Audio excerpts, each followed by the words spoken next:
What's up, everybody? Dave Schmittou here. I just got to tell you, I am a geek.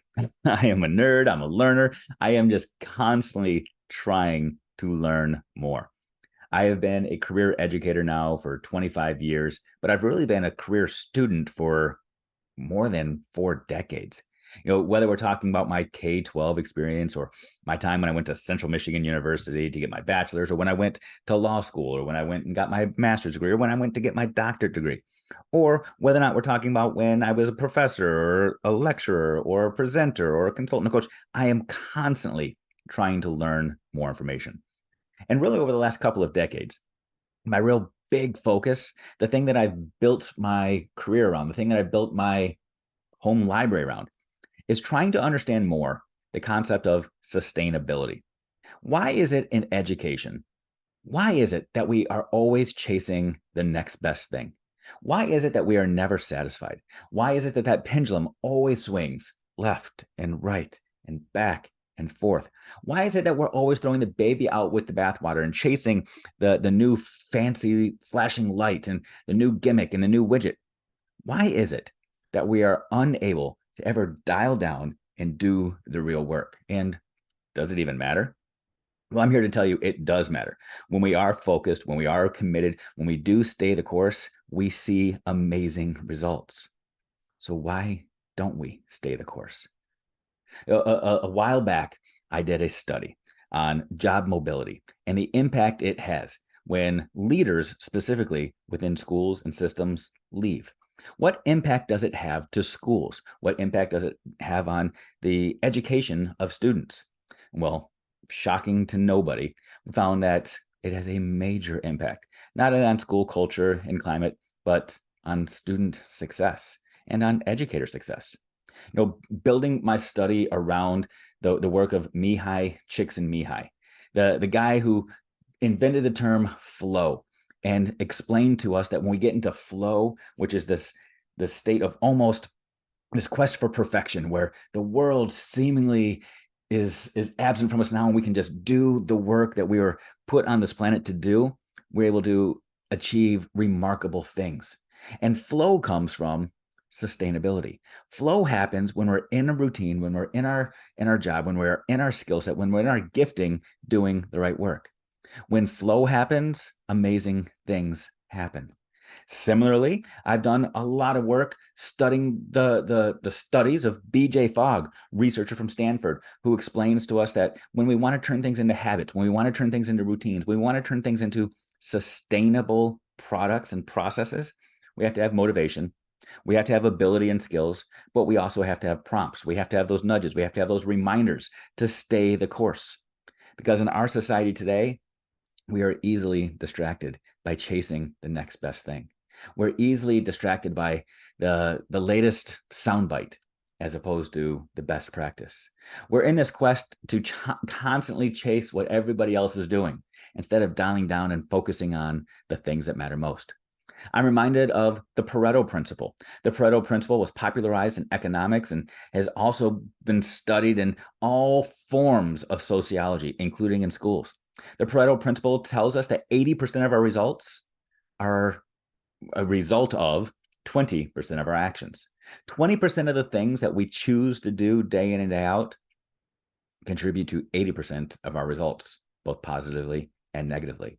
When we can identify what the 20% of things are and stick to them, we are able to accomplish amazing things. It's not about throwing the baby out with the bathwater. It's not about abandoning all and having that pendulum swing. It's about chasing and holding on to those things that matter most. In schools all across America, truly all across the world, we are chasing this quest to be better than average. We know the bell curve exists. We know that average is where most things exist and where most systems exist. But we're trying to always be better than the average. Some of you have heard me say before that the mean is mean, and that's exactly true. When we chase what everybody else is doing, we chase the mean. When we chase the new fads, unfortunately, we're stuck in the middle. We're stuck in the mean.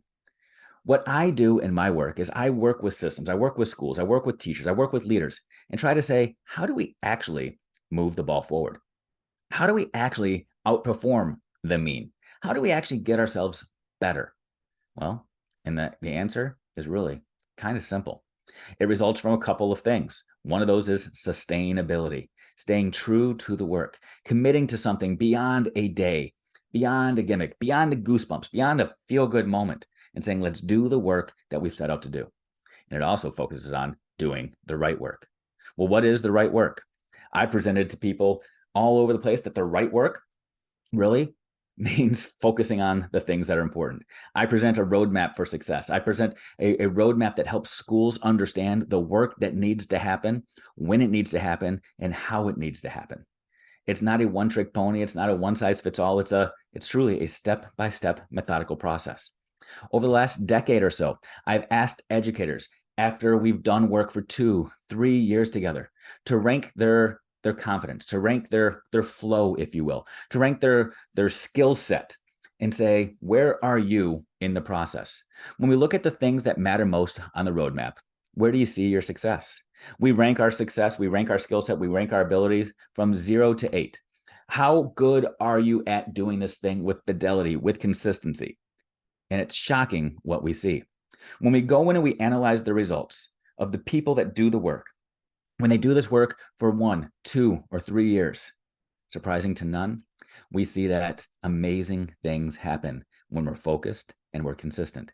We see that educators, when they focus on anything over the course of a year, when they have some confidence in their abilities and they say that they are at a 2 on a scale of 0 to 8, we see some success slightly better than the mean.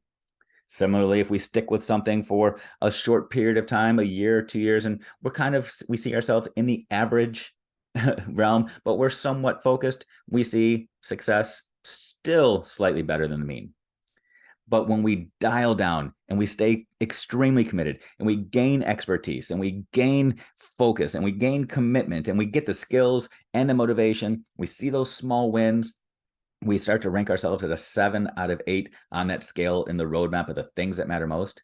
We see schools that outperform in dramatic ways, more than a standard deviation above the norm. What is a standard deviation? Standard deviation is basically where the curve starts to fold in the bell curve, where we're about 34-35% better than average. Actually, what we see is those systems, those schools that have teachers that rate themselves at a 7 out of 8 on the things that matter most, we see them doing amazing things where they are outperforming with student gains close to 85% better than average. So if you want your school to be successful, if you want your school to outperform the norm, if you want to be better than just mean, stick with it. Understand the principles that drive success. It's not about a one day. It's not about a single workshop. It's not about just getting a couple of ideas or feeling good in the moment. It's about digging deep, doing the work. Find your flow, make your flow the thing that you build your habits around, and then do the work. Find your pathway to success and stick with it. It's not about tomorrow. It's not about next week. It's about this year, next year, the year after. Quit chasing the next best thing. Focus on the things that matter most and stay the course. You got this.